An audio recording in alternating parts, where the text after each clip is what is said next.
After delivery कितने दिन के बाद आइडियली वर्कआउट शुरू करना चाहिए? अगर नॉर्मल डिलीवरी है 1-1.5 महीने बाद भी आप कर सकते हो। फिर अगर आपका सी सेक्शन डिलीवरी है तो 2 to 3 मंथ्स बाद। What are the biggest dietary mistakes postpartum में लेडीज जो करती हैं? दूध पियो बहुत ज़्यादा, 2-2 किलो दूध पियो तो दूध बहुत आएगा। घी बहुत खाना, भाई घी के अपने कुछ बेनिफिट्स हैं, उसको एक्सेस में खाने से कुछ नहीं होगा। लोग कहते हैं पेट काटा और निकाल लिया है बेबी को। आपका कट लगता है, 7 लेयर्स कट होती है बॉडी की, तब जाके वो बच्चा पैदा होता है।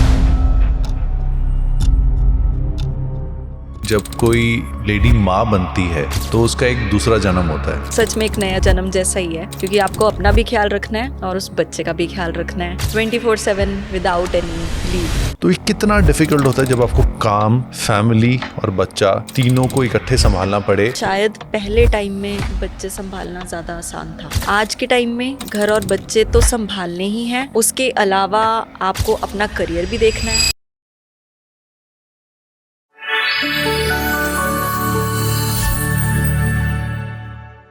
Prakriti ji, welcome to the deep root talks. Thank you sir, thank you so much for inviting me here. This is a special episode for Mother's Day, and I think the kind of journey you have had yourself. You have an 11 months. 11 months old baby. So Okay. I'm a new mother. You're a new mother, हाँ. and आपने वो 11 महीने में अपना ध्यान भी रखा है और काफ़ी ऑड्स भी डिफाई किए हैं, और कई लेडीज़ को आप पोस्ट प्रेगनेंसी में you are helping them to recover their body like physically and mentally as well. Basically, I am a pre and postnatal fitness coach. Pre and postnatal. हाँ, तो मैं हेल्प करती हूँ women get back into their shape post pregnancy. तो बहुत सारी problems होती है, बहुत सारे इश्यूज होते हैं जो women फेस करते हैं प्रेगनेंसी के बाद। एंड सबसे पहला इशू जो होता है वेट गेन का, तो I help them get back into their shape, weight lose करने में। एंड उसके अलावा भी अगर कोई पोस्ट प्रेगनेंसी और कुछ इश्यूज़ हों तो उसमें भी I help them by giving them exercise and diet. कहा जाता है कि जब कोई लेडी माँ बनती है तो उसका एक दूसरा जन्म होता है। ये मुझे अभी समझ आ रहा है, क्योंकि बहुत साल हो गए मुझे लेडीज़ को कोच करते हुए, और अभी तक तो मैं थ्योरी में ये बातें पढ़ती थी और उनको समझाती थी कि ऐसे एक्सरसाइज करो, ये करो, ऐसे मैनेज करो। अब मुझे समझ आ रहा है कि कैसा लगता है जब एक बच्चे के साथ आपको खुद 24 घंटे रहना पड़ता है। एंड सच में एक नया जन्म जैसा ही है, क्योंकि आपको अपना भी ख्याल रखना है और उस बच्चे का भी ख्याल रखना है 24/7 विदाउट एनी लीव। ये जो आपने बात बोली है 24/7 without any leave, we have been seeing our mother doing that since we were born, and तब नहीं रियलाइज होता है। जब खुद करना पड़ता है ना तभी पता लगता है। और शायद ये एक औरत को ही रियलाइज हो पाता है, एक फादर को भी नहीं उतना रियलाइज होता, क्योंकि वो काम से भी चले जाते हैं और वो सब कुछ नहीं कर पाते। वो चाह के भी ना वो सारे काम नहीं कर पाते जो एक मदर को करने पड़ते हैं। सबसे बड़ा चेंज आपको क्या महसूस होता है जब से आप एक माँ बने हैं? अपने लिए टाइम कैसे निकालूं समझ ही नहीं आता। कि अगर मुझे कुछ करना भी है तो मैं, अगर ऐसे बोलते हैं कि बच्चा सो जाता है तब करो, पर तब तक तुम इतने थक चुके होते हो कि टाइम अगर होता भी है तो वो चीज़ कर ही नहीं पाते जैसे करनी है। अगर मैं अपने काम की ही बात करूं, मैं ऑनलाइन काम करती हूं, पर ऑनलाइन काम करते हुए भी अगर बच्चा 1-2 घंटे के लिए सोया है तो अब उसके बाद मुझ में इतनी एनर्जी नहीं होती कि मैं वो फ़ोन या लैपटॉप को खोल के अपना काम शुरू करूं, क्योंकि it's not just about physical, आप मेंटली इमोशनली भी बहुत ज़्यादा थक जाते हो, तो आपको भी रेस्ट चाहिए होता है।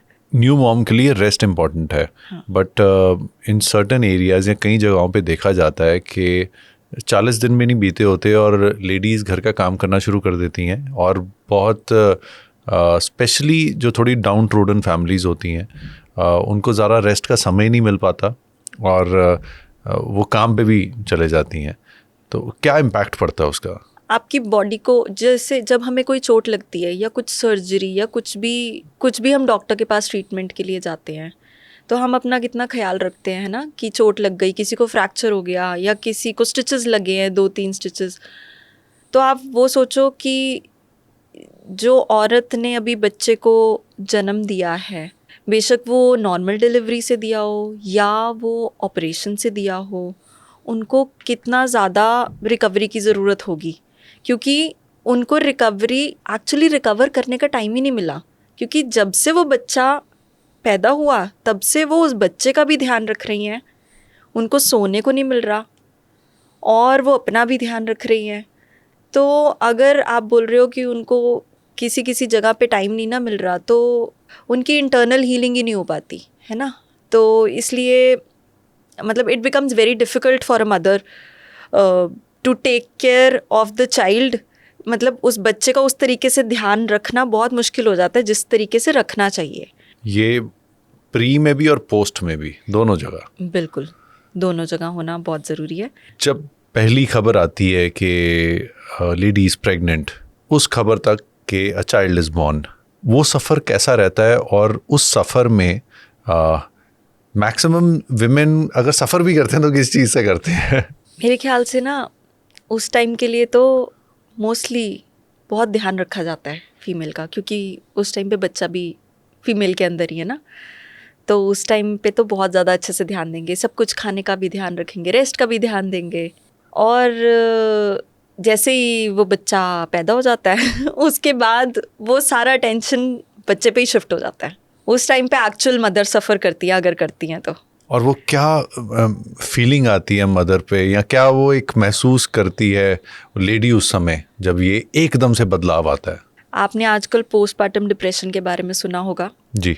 होता तो पहले भी था, लेकिन आज कल ज़्यादा हो गया है, क्योंकि आजकल एक फ़ीमेल जो है बहुत सारी चीज़ों में पार्टिसिपेट करती हैं। जैसे उनको अपनी जॉब भी देखनी होती है, उनको अपनी फ़िटनेस का भी ध्यान देना होता है ना, कि मैं पहले ऐसे थी, अभी इतना ज़्यादा वेट गेन हो गया, ठीक है। तो खुद की भी बहुत सारी ख्वाहिशें होती है, वो भी होती हैं। और जो होता है बर्डन कि मैं अपने बच्चे का अच्छे से ध्यान रख पाऊँ। तो इन तीनों चीज़ों में ना फ़ीमेल फंस के रह जाती हैं, एंड बहुत मुश्किल हो जाता है फिर फीमेल के लिए तीनों चीज़ों में पार्टिसिपेट करना। आजकल नया टर्म है होम मेकर्स, जो पहले हाउस वाइफ्स बोलते थे। तो एक उस एरा में ज़्यादातर जो mothers, like including my mother, वो हाउस वाइफ बोला जाता था, और वो अपनी सारा टाइम बच्चों पे देते थे। और आज की डेट में इनफैक्ट ऐसा नहीं है कि a lot of people use to work as well, या फिर जैसे my mother use to do business part time करते थे तो मैनेज वो, पर वो तभी कर पाए जब हम थोड़े से बड़े हुए। तो ये कितना डिफिकल्ट होता है जब आपको काम, फैमिली और बच्चा तीनों को इकट्ठे संभालना पड़े, और वो एक सास और बहू में वो क्या गैप आ जाता है, क्योंकि एक जनरेशन का भी और रिस्पॉन्सिबिलिटीज़ का भी टाइम होता है, कि जो एक बहुत बड़ा आई थिंक एडेड स्ट्रेस बन जाता है for the women of today. मुझे लगता है कि शायद पहले टाइम में बच्चे संभालना ज़्यादा आसान था, क्योंकि सिर्फ एक रिस्पॉन्सिबिलिटी थी कि घर और बच्चे संभालो। आज के टाइम में घर और बच्चे तो संभालने ही हैं, उसके अलावा आपको अपना करियर भी देखना है। मतलब आपके पास 2 काम हो गए हैं अब। पहले सिर्फ घर और बच्चे था, अब अपना करियर देखना है, अपनी पहचान, वो सब कुछ देखनी है, और उसके साथ साथ बाकी अगर घर वाले हैं उनका भी ध्यान देना है। तो अभी के टाइम में तो बहुत मुश्किल हो गया फीमेल्स के लिए। एंड हम बोलते हैं ना कि अब तो जॉब कर रहे हैं, अब तो तुम्हें तो अभी घर का इतना नहीं देखना पड़ता, हम तो सारे टाइम बच्चा संभालते थे। आप सोचो कि 2 चीज़ों में अपना 100% देना कितना मुश्किल है, कि वो बच्चे को भी आपको देखना है, और स्पेशली आजकल के टाइम में जब सोशल मीडिया इतना है, जब इतना एक्सपोजर है, आपको किस किस चीज़ से अपने बच्चे को बचा के भी रखना है। आपको कितना सेलेक्टिव होना पड़ेगा कि मेरा बच्चा क्या सीखे क्या ना सीखे। तो बहुत मुश्किल हो गया है। और जो आप बैलेंस की बात कर रहे हैं, वो तो आई थिंक हर घर में होता ही रहेगा। वो बैलेंस कभी शायद किसी का नहीं बन पाएगा, क्योंकि हर किसी का अपना बच्चों को संभालने का भी तरीका होता है और सब कुछ करने का। तो वो सास और बहू के बीच में वो जो नोक झोंक होती रहती है ना, वो तो हमेशा रहेगी, क्योंकि हर किसी का एक अपना नज़रिया होता है। तो मुश्किल तो डेफिनेटली है। क्या सिचुएशन होती है कि a women technically is a mother, एक औरत को ज़्यादा समझ सकती है, but when it comes to सास एंड बहू, ये यहीं पे क्यों हमेशा दुनिया के मैक्सिमम जो कहते हैं ना, वो जो कलेश एक शब्द होता है, वो क्यों होते हैं? और एक औरत क्यों नहीं औरत को समझ पाती? क्योंकि मदर है, दोनों मदर्स हैं। वैसे I am not the right person जिसको ये क्वेश्चन पूछना चाहिए, बिकॉज मेरी मदर इन लॉ नहीं है, तो मैंने ऐसा कुछ एक्सपीरियंस नहीं किया।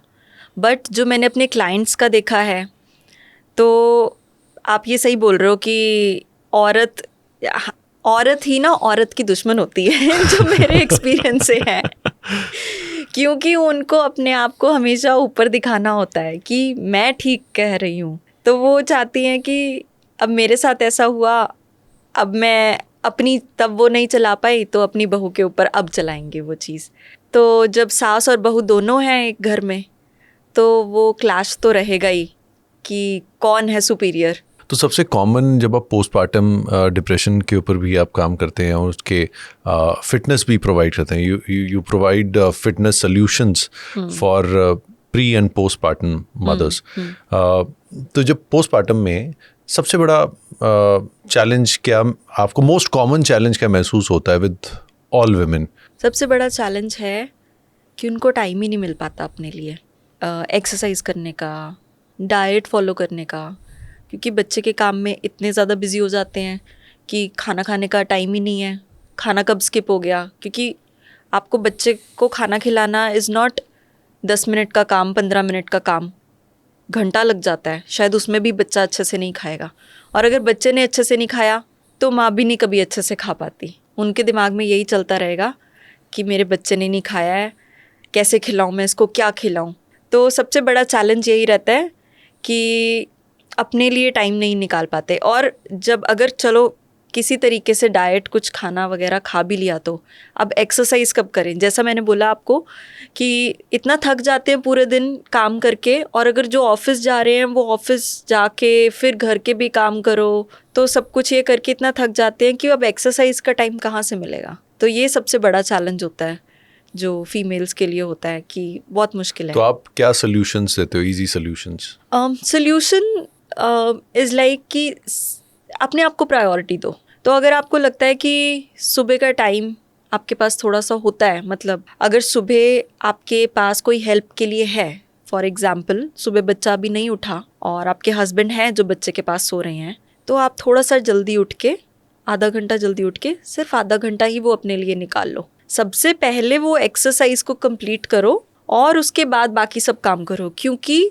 3 से 4 दिन भी अगर आप वीक में कर रहे हो, दैट इज़ इनफ, वो भी काफ़ी आपके लिए। आफ्टर कंसीविंग, आफ्टर डिलीवरी, कितने दिन के बाद आइडियली वर्कआउट शुरू करना चाहिए?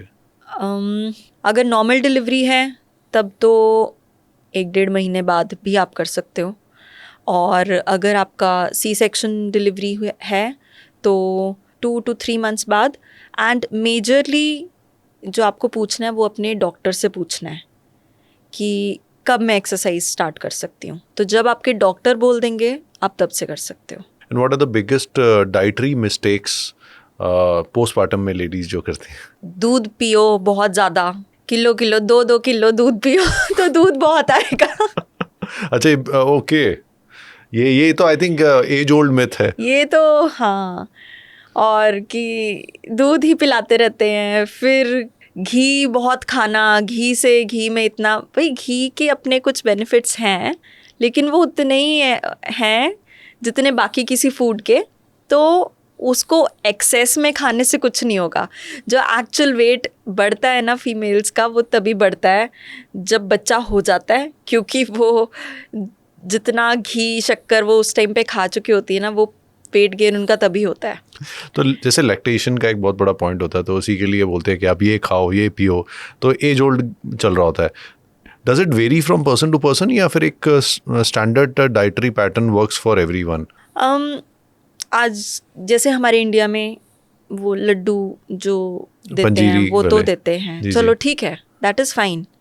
आप किसी एक लिमिट तक वो खा भी सकते हो, 1 खा लिया 2 खा लिया, ये नहीं कि आप वही कटोरी भर भर के उसको ब्रेकफास्ट लंच डिनर की तरह कर रहे हो, ऐसा नहीं होना चाहिए। बाकी आपको एक बैलेंस्ड मील खानी चाहिए, प्रोटीन रिच मील खानी चाहिए। ऐसा कुछ स्पेसिफिक फूड नहीं है जो आपको खाना चाहिए कि यही खाना है और इसी से ही सब कुछ मिलेगा। जैसे घी शक्कर मैंने बोला ना कि बहुत ज़्यादा खिलाते हैं, तो ऐसा नहीं है। सब हमेशा ऑलमोस्ट एक टाइप का खाना खा सकते हैं। It's just that the calories very, कि आपका अमाउंट ऑफ फूड वेरी करता है।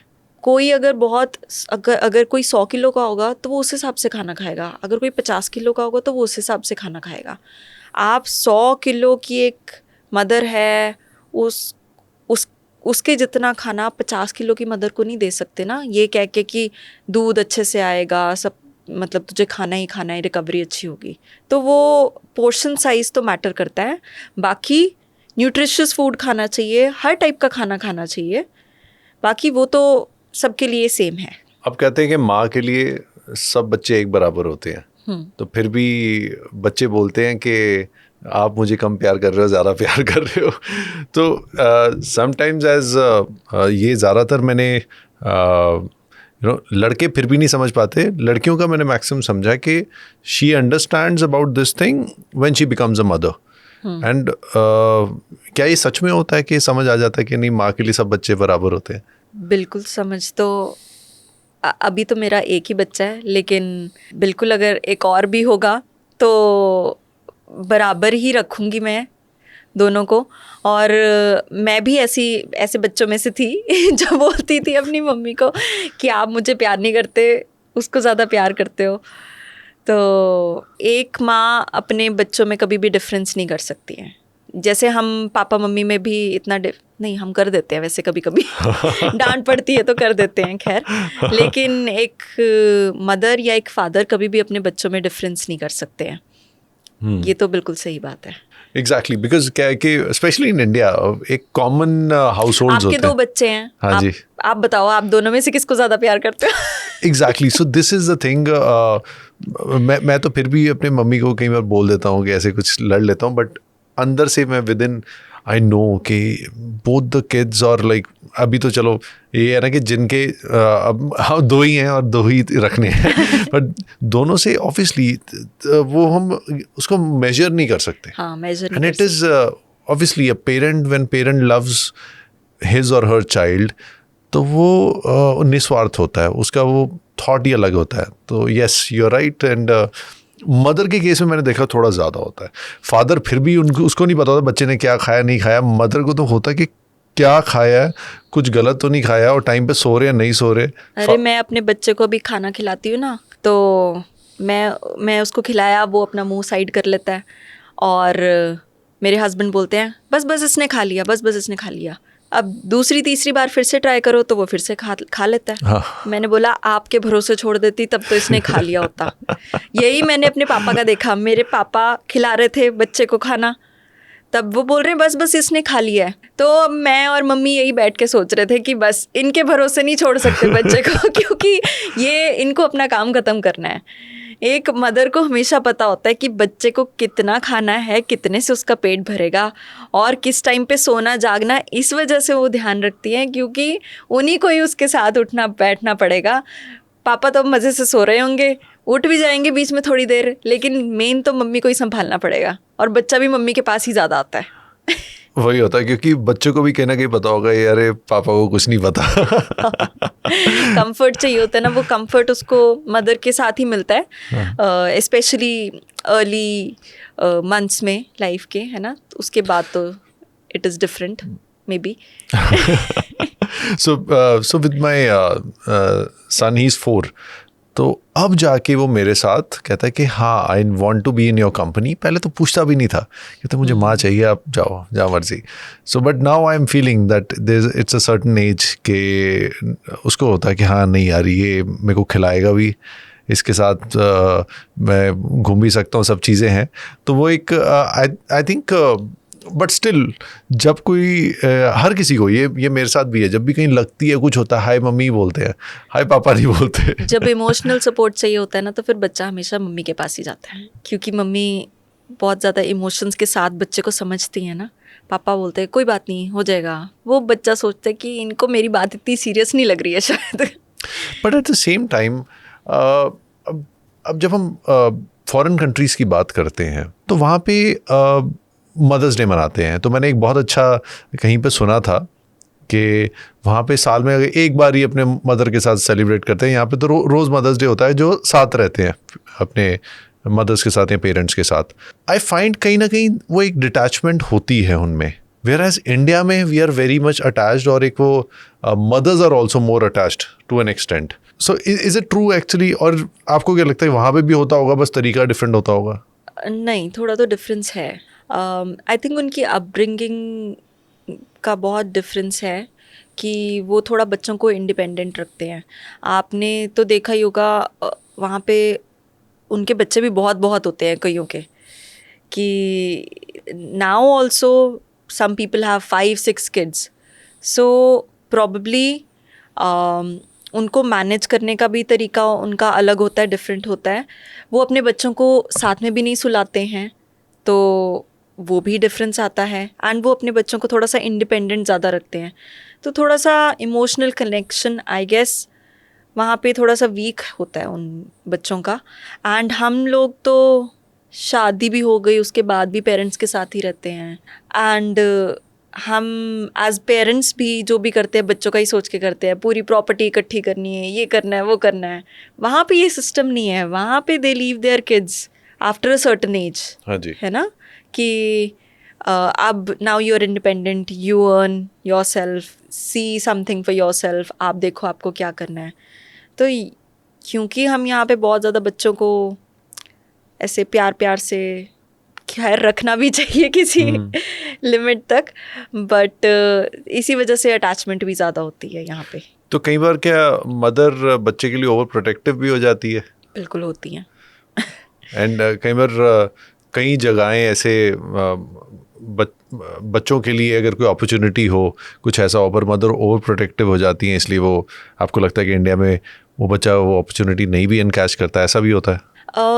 मेन चीज़ मैं अभी आजकल जो मैं एक्सपीरियंस कर रही हूँ वो है कि जब जैसे छोटा बच्चा होता है ना, आजकल हम बहुत ज़्यादा ध्यान रखते हैं, इसको ये साफ़ करके, ये स्टेरिलाइज करके, ये हम बहुत ज़्यादा इतना ज़्यादा साफ़ सफाई पे फोकस करने लगे हैं कि बच्चों की इम्यूनिटी बहुत वीक हो गई है। yes. ये फॉरेन में इतना नहीं होता, वो मिट्टी में खेलने देते हैं। हाँ जी, हम लोग भी पहले खेलते थे, तब हम ठीक थे। हाँ जी। आजकल बच्चों को थोड़ा सा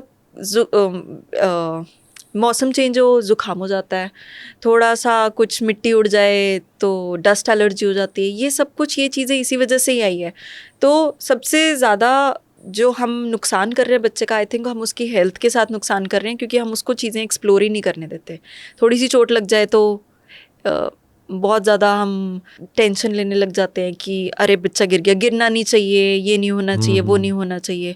तो मेरे ख्याल से थोड़ा सा तो उसको खेलने देना चाहिए। जैसे हम लोग साइकिल से पता नहीं 1000 बार गिरे होंगे। हाँ, और उस टाइम पे इतना ज़्यादा नहीं टेंशन होती थी। आजकल तो थोड़ी सी भी चोट लग जाए तो बहुत प्रॉब्लम हो जाती है। सो इतना ज़्यादा थोड़ा सा खुला छोड़ना चाहिए बच्चे को, ताकि स्ट्रॉन्ग बने बच्चा।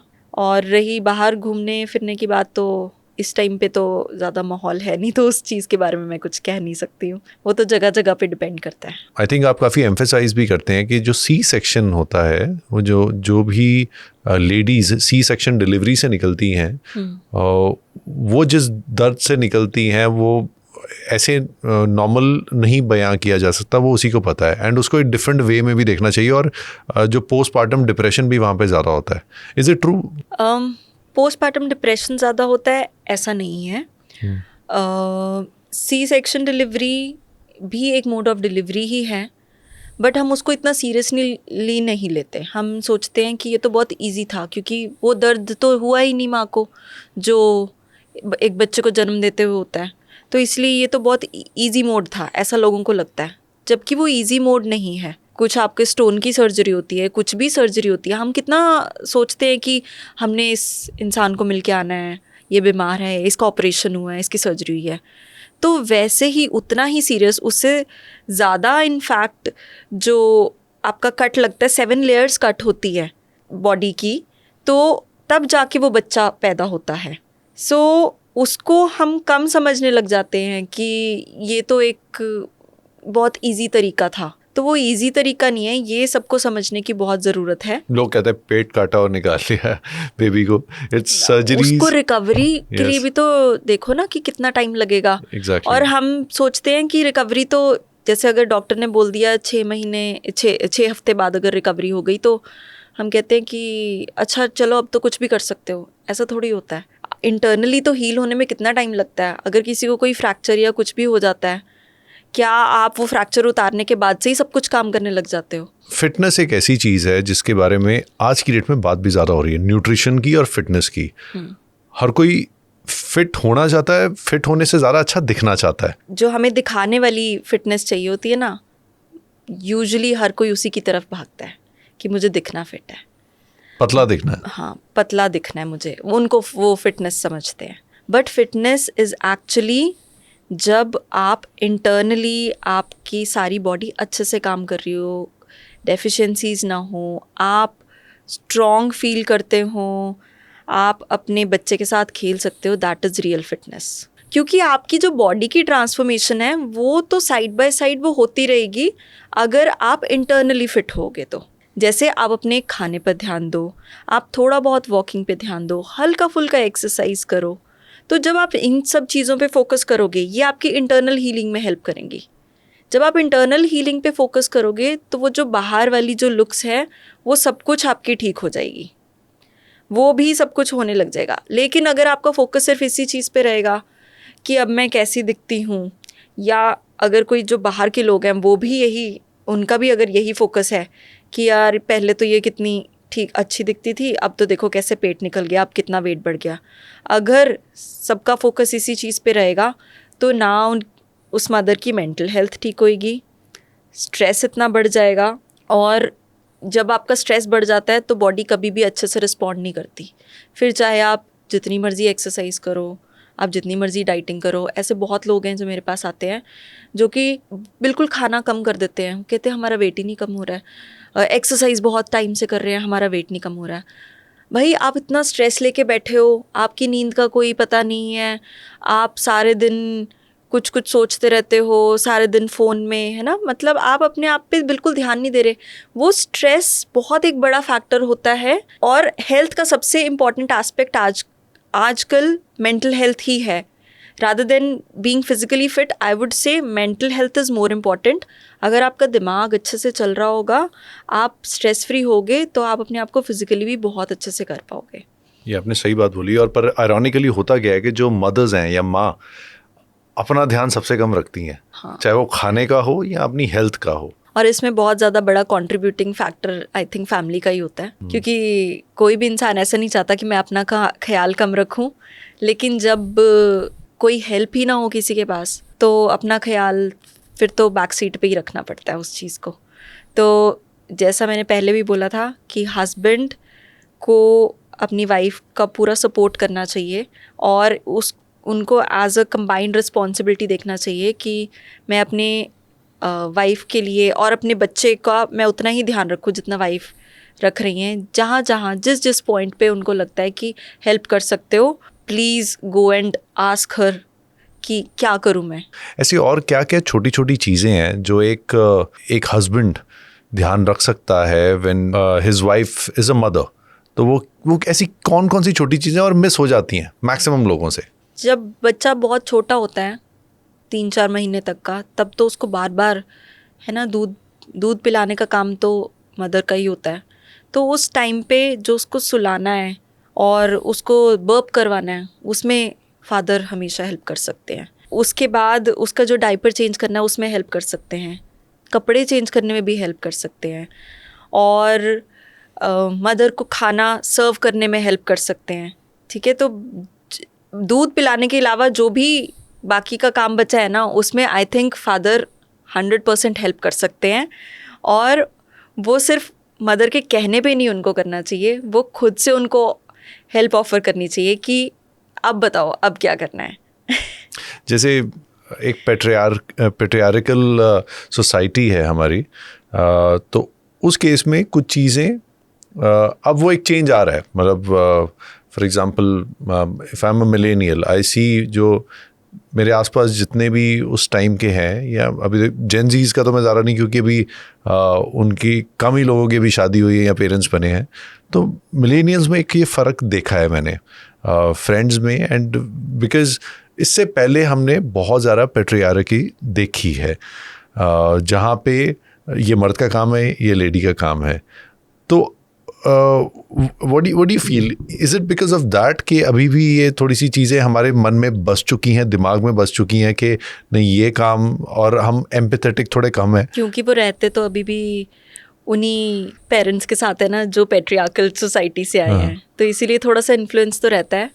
बाकी जो चेंज आ रहा है हस्बैंड्स में, वो इस वजह से आ रहा है क्योंकि आजकल हाउसवाइफ्स वर्किंग है, तो उनको भी समझ आता है थोड़ा सा कि अगर काम ये कर रही है तो ऑब्वियसली हाथ थोड़ा सा उनका घर पे बटाना बहुत ज़रूरी है।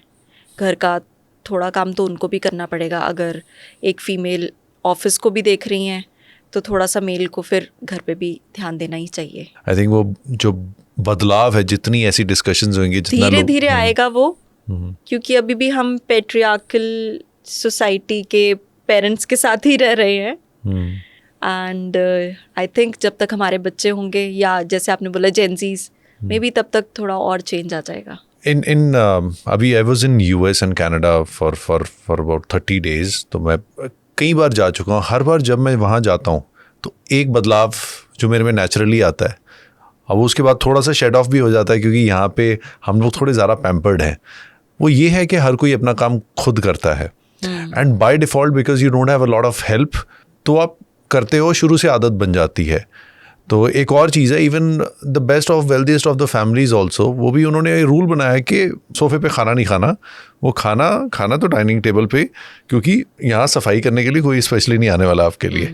और एल्स बच्चों को भी डाल देते हैं आदत शुरू से सफाई करने की, और हस्बैंड को भी पता होता है कि ये काम मैंने ही करना है, तो वो एक आदत बन जाती है। वेयरएज यहाँ पे we have a lot of help, जिस वजह से वो आदत नहीं बन पाती कुछ हद तक।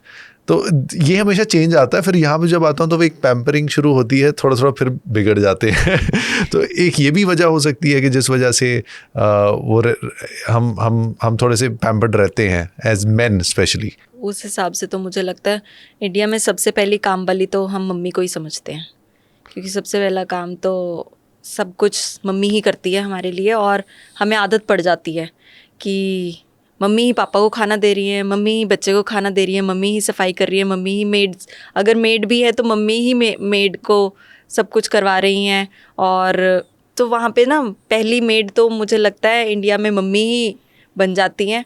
और जब हम बाहर जाते हैं, क्योंकि वहाँ पे ये कल्चर नहीं है ना, they treat male and female as equal, तो इस वजह से उन्होंने तो काम आपस में ही बांटे हुए हैं कि ये किसी का कोई पर्टिकुलर काम नहीं है, दोनों को मिलके करना है। यहाँ पे हमने पहले ही वो फीमेल्स को, अभी भी अगर आप देखोगे तो मोस्टली अगर कोई जो सफाई करने वाली होंगी, कुक होंगी, वो फीमेल्स होंगी। मतलब कुछ कुछ होते हैं, मेल्स भी होते हैं आजकल, बट यही होता है कि सफाई करने का काम तो फीमेल करेंगी, तो काम वाली भी हमारी फीमेल ही आती हैं। सो आई गेस इंडिया में ये है थोड़ा सा ट्रेंड कि मेल और फीमेल का थोड़ा सा काम हमने बांटा ही हुआ है, और उस चीज़ को थोड़ा जानने में टाइम लगेगा अभी। ये बहुत सही बात आपने बोली है कि ये मेल और फीमेल का हमने किया है। Ironically, so I have a friend, is a very famous chef, तो उन्होंने एक बड़ा अच्छा फैक्ट बोला। कहते हैं हम सोचते हैं कि खाना बनाने के लिए घर में लेडीज़ को हमेशा बोलते हैं, एक्सपेक्ट करते हैं वही बनाएंगे। आयरॉनिकली सबसे ज़्यादा जो शेफ़ हैं वो मेल हैं, दोज आर मेन। यस, जब हम रेस्टोरेंट्स में देखते हैं, you know what, this is the problem, जब किसी चीज़ के लिए पैसे चाहिए होते हैं तो वहाँ पे उनको कोई प्रॉब्लम नहीं है करने में, लेकिन जो चीज़ फ्री में करनी पड़ेगी वो सारी चीज़ें फीमेल्स करेंगे तो जब घर पे खाना बनाने की बात आती है तो हमेशा वो फीमेल करेंगी, मम्मी कर रही है, लेकिन अगर उस चीज़ के लिए पैसे मिलेंगे तो मेल्स को भी करने में कोई प्रॉब्लम नहीं है। These are deep-rooted discussions what we are doing. I'll come back to your expertise. हमने postpartum की बात की है, अब prepartum पे जाते हैं कि before a child comes to the world, in a physical form, जब एक डिलीवरी से पहले what are the most common mistakes, nutritional mistakes और फिटनेस मिस्टेक्स जो एक प्रेग्नेंट लेडी करती है, स्पेशली इन इंडिया? प्रेगनेंसी में हाँ जी. जब कोई प्रेग्नेंट होता है तो वो ये सोच के खाते हैं कि मुझे 2 लोगों के लिए खाना खाना है. डेफिनेटली आप 2 लोगों के लिए खाओ, बट आप सोचो तो कि वो जो दूसरा है जिसके लिए आप खाना खा रहे हो, वो तो इतना छोटा सा बच्चा है, वो आपके जितना कैसे खा सकता है. मतलब आपको डबल खाना नहीं खाना है, आपको उसके हिसाब से बस थोड़ा सा और खाना खाना है. तो शायद तो भूख तभी बढ़ती है. 1 चपाती और खा लो, वो काफ़ी है. अगर आप 2 चपाती खा रहे हो तो आपको 2 चपाती और खाने की ज़रूरत नहीं है. मतलब you do not need to double up your calories, double up your food intake. ये नहीं सोच के खाना आपको कि आपको 2 जनों का खाना खाना है. एक जो दूसरा है वो बहुत छोटा बच्चा है, उसको इतने खाने की ज़रूरत नहीं पड़ेगी. तो आपको सिर्फ थोड़ा सा ही अपना खाना इंक्रीज़ करना है, वो भी आपकी ज़रूरत के हिसाब से. वो आपको खुद को ही पता लग जाएगा कि आपको कितना खाने का मन है. अब वो आपको ज़बरदस्ती ठूसने की ज़रूरत नहीं है अपने अंदर, बेशक कोई कितना मर्जी कहे. तो क्योंकि ये फोर्सिबली लोग खिलाते हैं एंड इसी वजह से उनका वेट बढ़ जाता है लोगों का.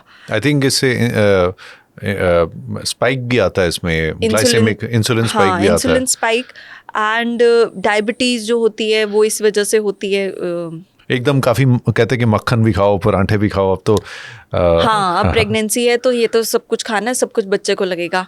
बच्चे को सिर्फ वही पार्ट लगेगा जो उसके लिए न्यूट्रिशियस है, बाकी सब कुछ माँ को ही लगेगा. तो आप ये सोचो जितना आप अपना वेट गेन करोगे प्रेगनेंसी में, उतना ही आपको उसको रिड्यूस करने में टाइम भी लग जाएगा और उतना ही मुश्किल आपके लिए हो जाएगा पोस्ट प्रेगनेंसी, डिलीवरी के बाद बच्चे को संभालना. क्योंकि जितना ज़्यादा वेट होगा, आप इतना वेट कैसे संभाल पाओगे ना. आप रिकवरी फेज़ में भी हो, आपको बच्चा भी संभालना है, आपको अपना इतना वेट भी संभालना है, वो बहुत मुश्किल हो जाएगी फिर आपके लिए रिकवरी. तो ये चीज़ का ध्यान रखना चाहिए कि इतना अपना वेट नहीं बढ़ने देना चाहिए. 12-15 किलो, मैक्सिमम 15 किलो तक काफ़ी होता है. कुछ केसेस में हो भी जाता है कि अगर आपको कुछ मेडिकल इशू है तो वेट ज़्यादा बढ़ जाएगा, but that is a different thing. जैसे थायराइड में हाँ, काफ़ी, और एक बड़ी कॉमन डायबिटीज़, जेस्टेशनल थायराइड, ये हो जाता है. और कुछ बहुत से केसेस में हो जाता है. बट फिज़िकली सबसे अच्छा तरीका इन सब चीज़ों को दूर रखने का यही है कि आप लोग फिज़िकली एक्टिव रहो. और फिज़िकली एक्टिव प्रेगनेंसी में नहीं, ये भी बहुत बड़ी मिस्टेक लोग करते हैं. जैसे ही प्रेग्नेंट होते हैं सोचते हैं कि अब मेरे को एक्सरसाइज शुरू करनी है, अब मुझे ये सब कुछ शुरू करना है क्योंकि बच्चा हेल्दी होना चाहिए. अरे वो पहले भी तो सोचना चाहिए था ना आपको. तो अभी से ही करने से थोड़ी ना सब कुछ हेल्दी हो जाएगा. तो अभी तो आप करोगे, अभी आपके लिए मुश्किलें और बढ़ जाएंगी. क्या पता आपसे नहीं किया जाए. आप फ्रीक्वेंट क्रैम्प्स पड़ने के बीच. बिल्कुल. और भी कई बार अलाउड ही नहीं होता है, मतलब डॉक्टर ही मना कर देते हैं, कुछ कॉम्प्लिकेशंस होती हैं.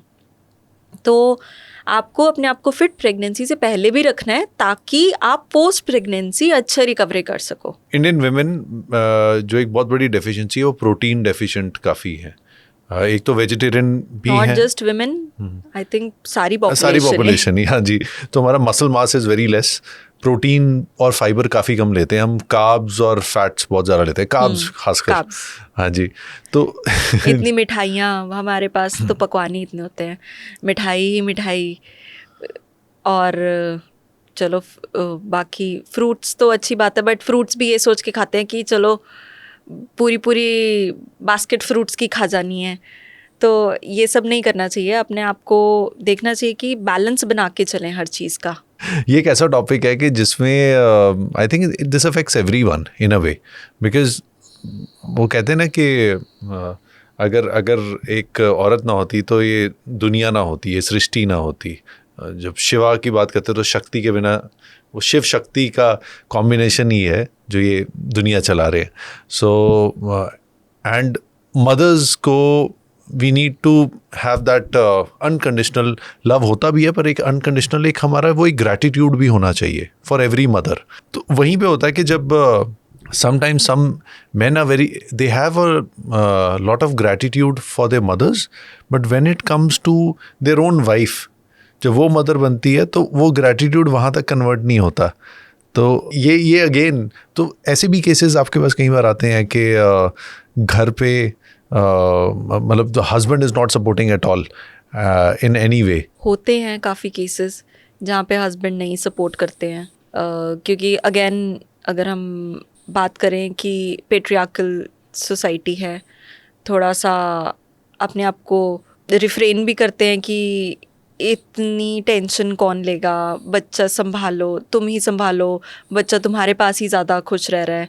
मतलब हस्बैंड्स के या फादर्स के मन में ये चीज़ होती है कि मदर ही ज़्यादा अच्छे से ध्यान रख सकती है बच्चे का, तो वो मदर को ही वो चीज़ देना चाहते हैं कि वो ही शायद अच्छे से संभाल पाएंगे, और वो उस टाइप की रिस्पॉन्सिबिलिटी भी नहीं लेना चाहते, और वो चीज़ वो सीखना भी नहीं चाहते हैं उस तरीके से। तो बिल्कुल ऐसा तो है। आपकी जर्नी कैसी रही थी फ्रॉम प्रेगनेंसी टिल डेट? कैसी जर्नी अभी तक रही है? Because I have dealt with so many mothers, तो सबसे पहली जो चीज़ मेरे दिमाग में थी कि I have to be a good example for them, क्योंकि अगर आप एक कोच हो तो definitely people should look up to your journey also. तो मैं काफ़ी टाइम से एक्सरसाइज कर रही हूँ, एंड मैंने कोशिश की कि जितना हो सके, मैंने प्रेगनेंसी में भी अपनी एक्सरसाइज कंटिन्यू रखी थी, and my husband had been very supportive. तो जब मेरा मन नहीं करता था तो वो मुझे जिम लेके जाते थे कि चलो, रोज़ नहीं तो हफ्ते में 3 दिन ही चलो, क्योंकि बहुत टाइम आप बहुत लेथार्जिक फील करते हो, नहीं मन करता। सो हम वॉक्स पे जाते थे frequent, and we used to go to the gym together. वैसे भी जाते थे, एंड वो स्पेशली मेरे लिए भी जाते थे कई बार कि चलो इसको जाना है तो इस वजह से चलते हैं। और अगर मैं अब की बात करूं तो आज भी वो मेरे को यही बोलते हैं कि इससे पहले मैंने किसी बच्चे को गोद में नहीं उठाया, तो I can understand how difficult it is for him also to take care of a child and to support me. But वो पूरा अपना 100% देते हैं। अगर मैं रात को उठती हूँ तो वो एक बार उठ के मुझसे ज़रूर पूछते हैं कि do you need any help. अगर मुझे कुछ हेल्प चाहिए होती है तो वो ज़रूर करते हैं। बाकी अगर कुछ फीड ही करवाना है या कुछ छोटा मोटा काम है जो मुझे लगता है कि मैं खुद से हैंडल कर सकती हूँ, then I try to do it by myself. No, this is actually जो आपने अपना एक्सपीरियंस शेयर किया है, वो in a way it becomes an example, because not only from your end but because from your husband end as well. उनकी तरफ से भी एक एग्जाम्पल बन जाता है कि एक एज अ टीम आप कैसे काम कर सकते हैं, because it becomes like a team when you have a child in your life. Yes, बिल्कुल टीम एफर्ट ही है, और बच्चा भी वो चीज़ देखता है कि कौन मेरा कितना ख्याल रख रहा है और कितनी बॉन्डिंग है। बच्चे आपके सिखाने से नहीं सीखेंगे, बच्चे आपको देख के सीखेंगे। तो हम दोनों की यही कोशिश रहती है कि हम जितना हो सके एक अच्छा एग्जाम्पल सेट करें उसके सामने। हमारी कोशिश यही रहती है कि फ़ोन ना यूज़ करें हम उसके सामने, अगर वो दूर भी बैठा तब भी हम फ़ोन ना यूज़ करें, ताकि उसको ये ना लगे कि जब हम फ्री हैं तो हमें फ़ोन ही यूज़ करना है। And we try to engage him in different activities. उसके साथ में खेलते हैं, उसको रोज़ पार्क लेके जाते हैं, जितना मर्जी जिसके पास टाइम हो ना हो, दोनों में से कोई पक्का जाएगा। Very nice. So what was that feeling when you had your baby in your hand for the first time? मुझे टू बी ऑनेस्ट मुझे वो फीलिंग ऐसे कुछ आई नहीं थी पहले तो। वो फीलिंग मुझे तब आने लगी जब मुझे रात को जागना पड़ा था। पहले दिन में तो मुझे बस अच्छा लग रहा था कि हाँ, कोई छोटा सा बच्चा है जिसका मुझे ध्यान रखना है। जैसे टॉय होता है ना, जैसे छोटे होते हैं हम टॉयज़ के साथ खेलते हैं कि उसको नहलाना है, उसको ये करना है। एक्चुअल तो अब स्टार्ट हो रहा है जब वो इधर उधर भागने लगा।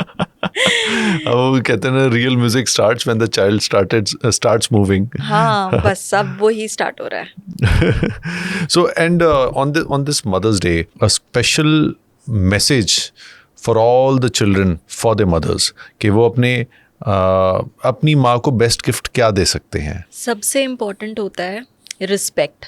तो जितना भी चाहे हम गुस्सा हो ना, हमने अपनी मदर को ना ऊंची आवाज़ में नहीं बोलना, शायद ये सबसे बड़ी चीज़ हम कर सकते हैं। क्योंकि एक मदर ना आपको हर टाइप से अपनी जान लगा के सब कुछ करके सपोर्ट करने की कोशिश करती हैं। बेशक आप सही करो गलत करो, पर वो दिन रात जाग के ना आपकी सारी ख्वाहिशें पूरी करने की कोशिश करते हैं। हमें उनसे प्यार से बात करनी चाहिए, क्योंकि जब अपने से छोटा कोई कुछ गलत बोलता है ना तो बहुत बुरा लगता है। अगर मेरा भाई भी मुझे कुछ बोल देता है, मुझे भी बहुत वो चीज़ हर्ट करती है। अभी ये तो मैं सोच भी नहीं सकती कि जब आपका बच्चा आपको कुछ गलत बोलेगा तो वो कैसा लगता होगा। तो इसलिए शायद कभी भी अपने पेरेंट्स को डिसरिस्पेक्ट नहीं करना चाहिए। तो मैं ये स्पेशली अपने मदर के लिए भी ये बोलना चाहूँगा।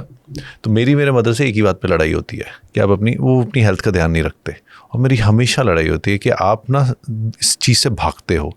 एंड उसी पॉइंट पे एंड पे जाके ना हमारी वो जो रुसी गेम चल रही होती है। But at the end of the day I want to say to my mother, I love you, mom, and